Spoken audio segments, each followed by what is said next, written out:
This presentation, titled Managing the Unanticipated Risk, comes to us from Lorri Hunt. Lorri is the president of Lorri Hunt and Associates, Inc., and has been implementing and auditing quality management systems to ISO 9001 in diverse organizations for more than 25 years. She's an active member of the U.S. TAG to ISO TC 176 and is currently serving as an expert from ISO TC 176 SC2 to participate on revision of Annex SL, the source document that provides the high-level structure that includes identical text and definitions from the ISO directives. As the head of delegation for ISO TC 176 SC2 from 2009 to 2018, Lorri was responsible for overseeing the development of consensus positions for the United States related to ISO 9001 and ISO 9004. She's also a member of the U.S. TAG to PC 302 Guidelines for Auditing Management Systems. Lorri frequently contributes to quality publications and journals and is a co-author of the ISO 9001 2015 Handbook, a practical guide to implementation. She's a frequent speaker at conferences all over the world and is an exemplar global certified lead auditor. And with that, take it away, Lorri. Thank you. Today's session on the managing the unanticipated risk in the organization is timely to what's going on in the world today. As we go through today's session, we will be looking at ISO 9001 requirements that are applicable to understanding the organization's way of doing business. And we will also be looking at how organizations may have applied some of these requirements in the past. When we go forward into the changing environment of the world we live in today, ISO 9001 can also be used as a foundation for helping managing unplanned changes, unanticipated risk, whatever you would want to call these different aspects in the organization. So, risk and opportunities. This was a new topic to everyone in the ISO 9001 2015 revision to the standard. When we've looked at the session we're going to do today, we're going to focus on risk. And that doesn't mean you shouldn't be looking at opportunities in your organization, but what you need to do is really think about the risk in your organization as the world has been changing in a very rapid moment. So in the past, when organizations applied the requirements in 6.1 of ISO 9001, they had a tendency to really focus on risks that were related to the product. Now, when you think about that, that makes a lot of sense to the organization. And there were a lot of things that the organizations were doing that had value to the intent of those requirements. But when we take a look at the risk related to the product, we were not necessarily capturing that broader risk that was applicable to the organization. And this goes beyond what we're really dealing with today with the pandemic. This is really just thinking about, does the organization think about different types of things that could have an impact to the organization? They also don't do always the best job, organizations, when they're applying these requirements in demonstrating how they know if something was effective or not for a mitigation effect or change that they put in place, or something to modify the system to make that risk be less in the organization. So when you look at those typical risk, and then you think about ISO 9001 2015. Now, interesting enough, the scope of the quality management system for 9001 is very much focused on delivering products and services that meet the intent of what customers want. And other standards, environmental standards, ES&H standards may have a bigger aspect for emergency preparedness. But when it really comes down to thinking about contingency actions in the current standard, Clause 8.2 of ISO 9001 has a requirement for customer communication, and that was a requirement that you communicate to the customer any contingency actions when they were relevant to your own organization. Now, when you think about that and how organizations have truly applied it, that was a situation where an organization might let a customer know this is what we would do if there's a tornado or an earthquake or, you know, brush fires that cause our organization to not be able to be operational. And so and there's no real hard and fast requirement. There still is not a hard and fast requirement. But thinking about contingency actions, and organizations are always fairly reluctant to provide that communication level to the customer. Now, in today's environment, everyone knows what's going on. So the customer would be anticipating that you're communicating to them in some way, shape, or form how you're maneuvering the current environment and what you're doing to ensure that you have the, you know, if they are needing products, if they're actually an essential business, how are they getting your organization things that go along? So the unanticipated risk. If, you know, I serve as a third party auditor for a CB and an audit organization, so I have the um, option or the awareness of what organizations really do as far as identifying risk and opportunities. And when you looked at the risks, they were, again, I go back to the fact that they were very product focused and didn't necessarily capture um, the essence of what happens if basically the whole world is at a standstill. And so the way we're doing business now has caused businesses to do things completely different than what they used to do it in the past. And yet you still have a quality management system that you're going to have to maintain, sustain, and make sure that it's viable as you move forward in perhaps a business environment that may be long living in its current state for some types of industries, some areas of the world. So what we want to take a look at today is, you know, it happened. Now what do we do? You know, how do we learn from what we did, or how do we take what's available to us in ISO 9001 to take a situation like this, and it could be applied to anything, any unplanned change in your organization. And but this is a good example of one to use. And how do we take what we've learned, and then how do we keep it from recurring in the future, or how do we perhaps prevent it from happening in another area of our business because of what we learned in the last few months? So with that, we're going to talk about maintaining the integrity of the quality management system. And when we look at maintaining the integrity of the quality management system, I always say that there's no ISO requirement in the standard. There's no shall that says thou shall be perfect at all times. What the standard says is that you need to make sure that when you're making changes, and specifically under clause 6.3, when we're talking about planning of changes, we need to talk about um, making sure we maintain the integrity of the quality management system.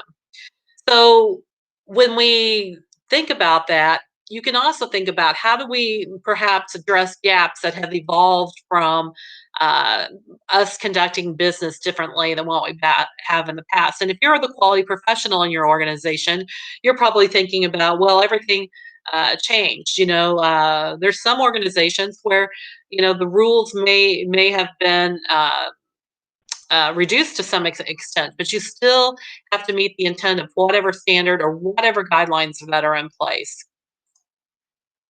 So moving forward, how do we maintain that integrity? Well, if it were me, I would identify current gaps in your quality management system, and I would be looking at, you know, are there things in our system right now that we cannot close? And if there are, then develop a timeline for doing this. And then you can actually apply the requirements of corrective action to actually drive you to you know, whatever containment or whatever actions you're going to do. And you might say, well, we already know what the root cause of this is. What's the value of us going through a corrective action process? Well, for me, that provides a lot of structure to the actions that you want to take to make sure that things are mitigated in a way that has good control of your organization. So with that, we're going to talk about corrective action. And when we look at that, you know, this like I said before, not only provides that causal analysis, but it provides you the documented information.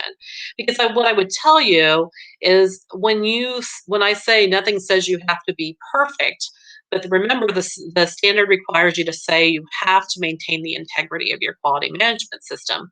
So what you want to do is make sure that you're actually going out and keeping track of what's not working, what you're doing to fix it, and what's the timeline to do it. So, yeah, the standard doesn't require perfection, but it requires that you're managing that. And if you just say, well, all this stuff happened, we don't know what to do, that's not going to have the same weight as, well, all this stuff happened, but here's what we're doing to contain it, manage it, and move forward. So the actual requirements that are in Clause 10.2 of ISO 9001 talk about taking action to control or correct it under actions for nonconformities. And then you got to deal with the consequences. So not only do you have to try to do something to move forward and get it fixed, but you also have to say, well, we realized that this was a significant issue for us, and so we don't have the same controls we had in place, and so we need to take action. There might have been something where, you know, if part of your issue is that you know you no longer can deliver to your customer, you know, you may need to be doing some communication. So some fairly, you know, basic requirements and how that all works.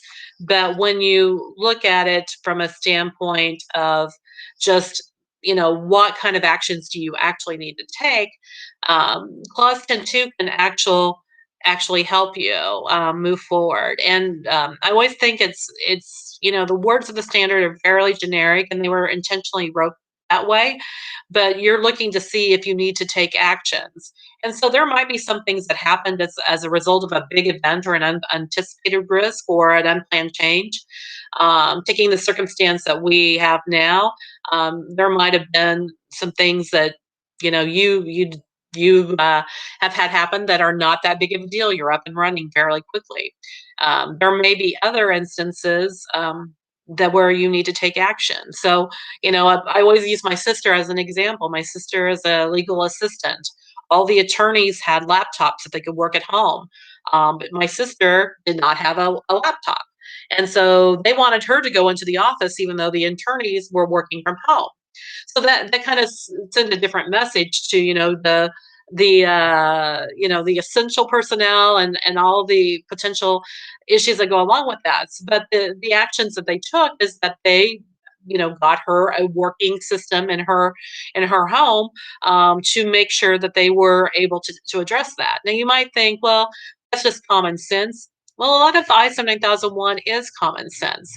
So what you want to do is make sure that you determine what uh, nonconformities, you know, exist or could occur. And then, you know, we're not even going to talk about lessons learned right now. We're just trying to get containment of the current situation that we have going on.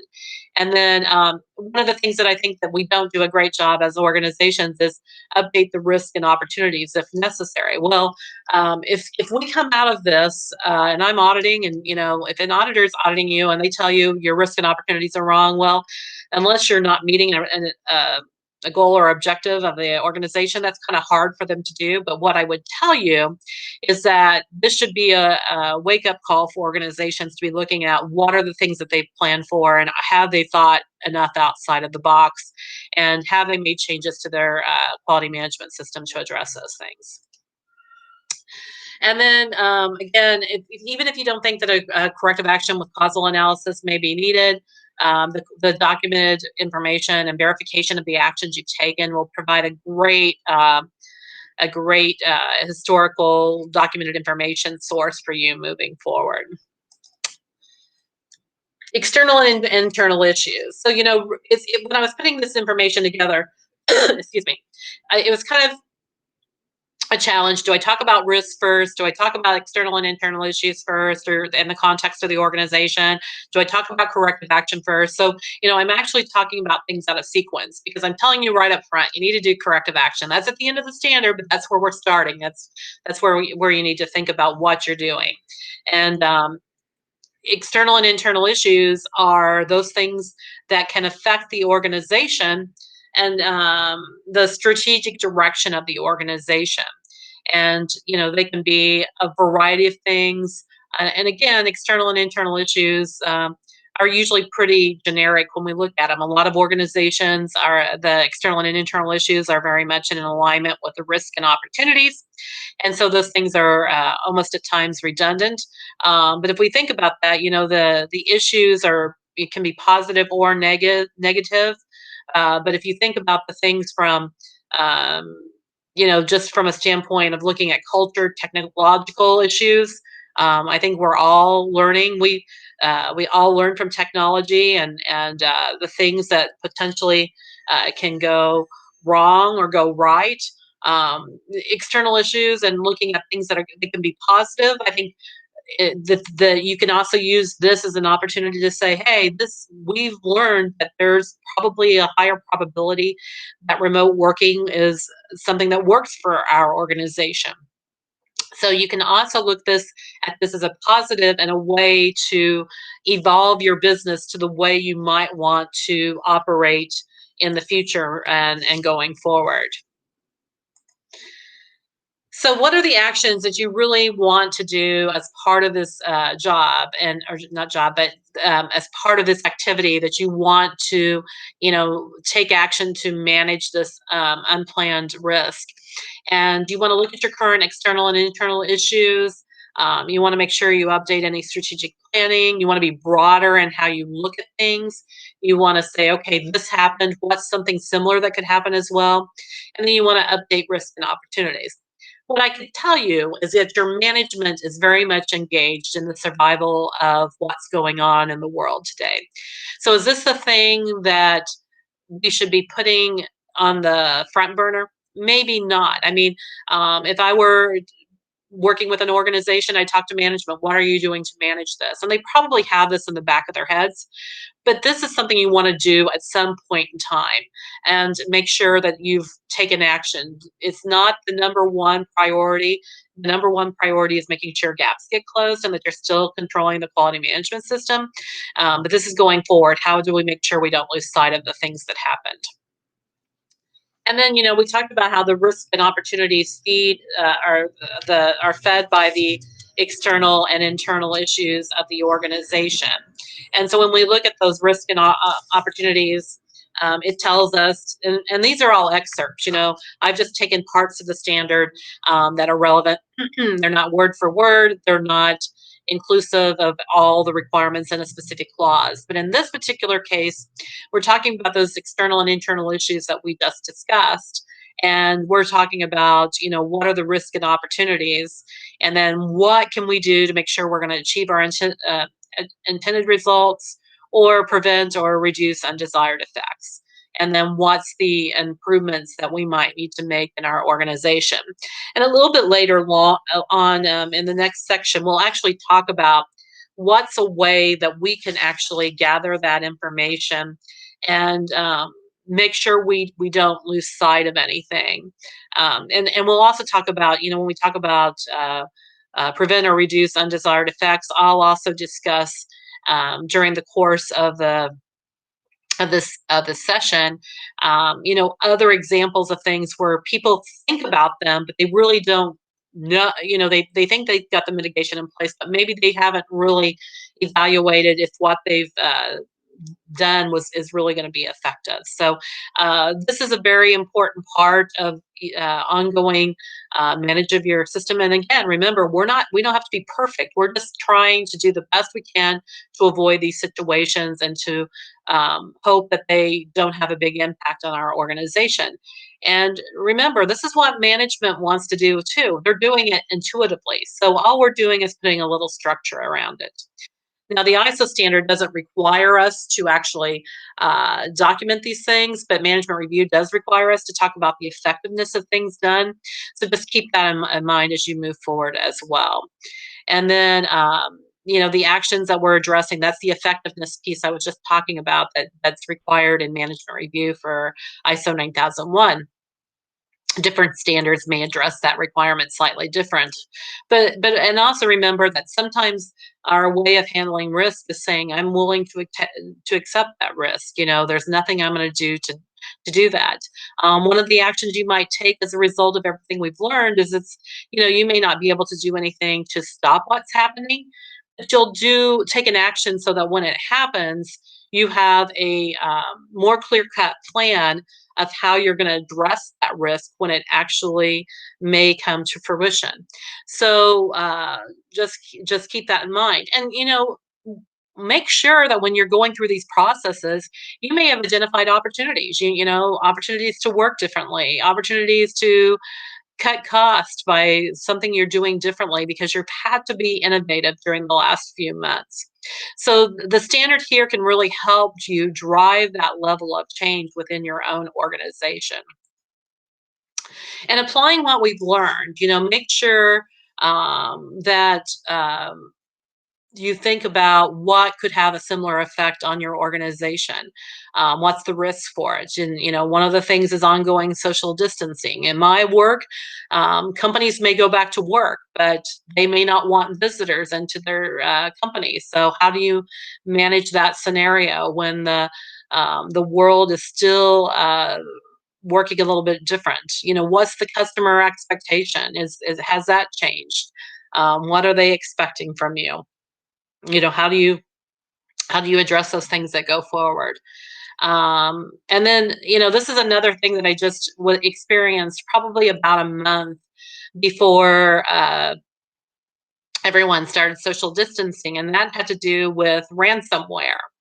And so as you go through these risks and opportunities, make sure you're not being narrow and thinking about things. So if you do risk and opportunities, a lot of organizations identify data loss as a potential for actually not being able to perform the quality management system in the way that they want to do that. Well, recently I had a situation where I went to audit an organization, and right before I got there, they told me that they had been attacked by ransomware, and that's where that someone wants you to pay $1 million to get your data back, and they were not doing that. So originally, they could not get to anything. They couldn't get to email. They couldn't get to their order entry system. They couldn't get to their purchasing system. So this organization is a global company, and they had very strong systems. And the reason I'm telling you this story is that all the actions they took in place, which is to recover their data, was not was not helpful because they didn't know which version to go back to. They couldn't get to anything, and it wasn't a situation where, oh, our data's bad, we're going to bring it up in the next hour or so. And so they learned all kinds of lessons of things that were only available in electronic form. They had to train people how to use fax machines. So I'm not telling you have to go out and buy fax machines as a result of this risk mitigation, but think about when you talk about that effectiveness of actions taken to address risk and opportunities, have you really looked at it and you say, well, it hasn't happened? Well, could you manage it? How do you best do a scenario? We all practice fire drills and tornado drills or whatever safety thing that we might have in our own organization, but you want to make sure you're thinking about those aspects of the organization that can you really actually recover in the way that you say you're going to recover. So update from a going forward standpoint. Make sure you're doing the update to your risks and opportunities. Again, looking at the right time to have that conversation with management based on where the focus needs to be at this time. If you're the quality professional, make sure you're taking notes. Try to set up a session to facilitate that. Think about some ideas to drive that. And then, use it as an opportunity to socialize that, ISO 9001 can help you facilitate that. Now, you will hear people say, well, ISO 9001 didn't keep this from happening. Well, ISO 9001 will only do it if you follow the requirements. It doesn't tell you which things you need to include in your system. So it provides a framework. You still have to do the heavy lifting on that. And then make sure that you're looking at that effectiveness piece of risk and not just saying, oh, well, it's never happened, we can't evaluate it, is what can we do to make sure that if we run the scenario that it actually is controlled. Organizational knowledge. This is the one requirement of the standard that's new. A lot of organizations struggle with how to apply the requirements of organizational knowledge, and they have a lot of focus on succession planning and employee knowledge. This is a perfect example of what's happened in the world in the last few months to actually capture information that has value to the organization, that you don't lose sight of how you did certain things. We all hope we don't go through this again, but if we do, what's the knowledge that we have that someone might need further down the road? So the standard really drives you to look at that information, be maintained, and be made available as necessary. There's no documented information requirement for organizational knowledge, but if we're really going to learn something from this, make sure that we've got what we need, it might be the sense that we take this knowledge and we apply it through our corrective action.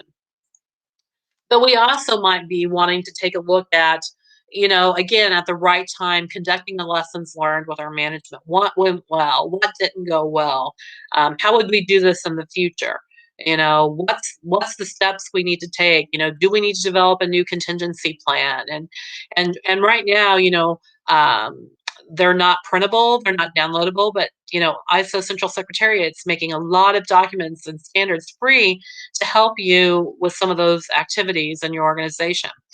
Um, but you need to make changes to your QMS to make sure that you don't let this happen to you again if possible.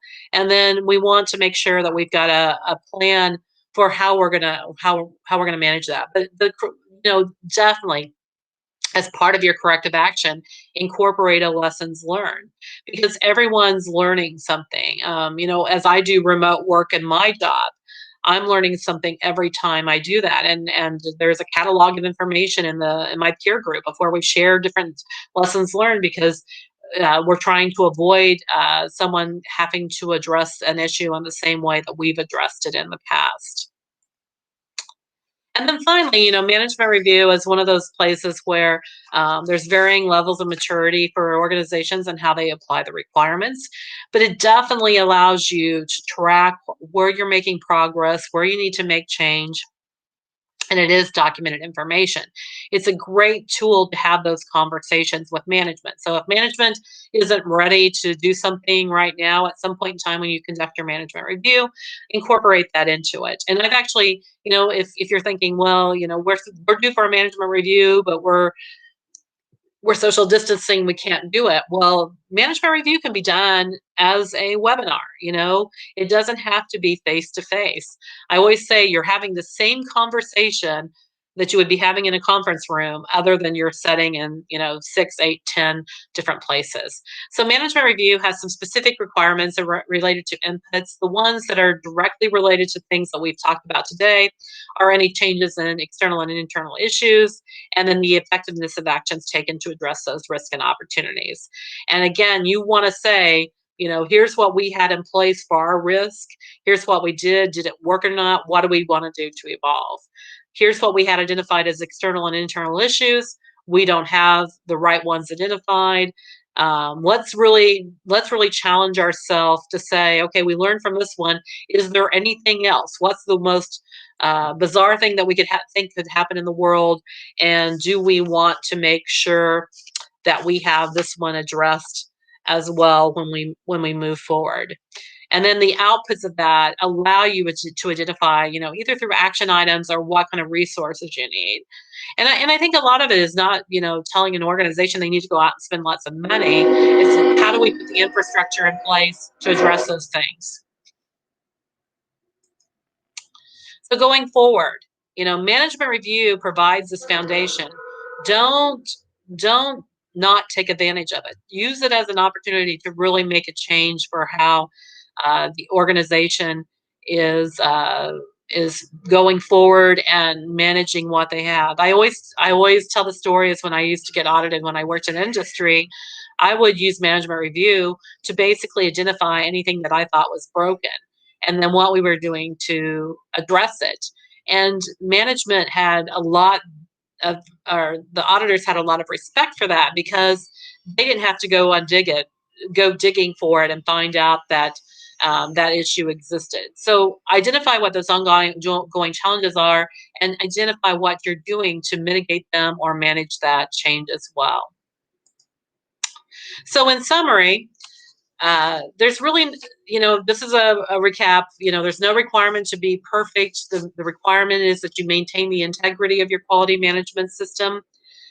Make sure that you use different approaches that are being used to manage your quality management system. Think about, using this opportunity during the downtime to go back and revamp your procedures. Make sure that your procedures address scenarios. If they don't, think about temporary deviations while you're working in a different environment. And then make sure you're making adjustments to the QMS, or have a plan for making those changes to the QMS moving forward. And with that, I'd like to thank you for attending today's session, and have my email contact on there if you would happen to have any questions for follow-up. Thank you very much. And thank you, Lorri Hunt, for that perspective on managing unanticipated risk. And that concludes this presentation.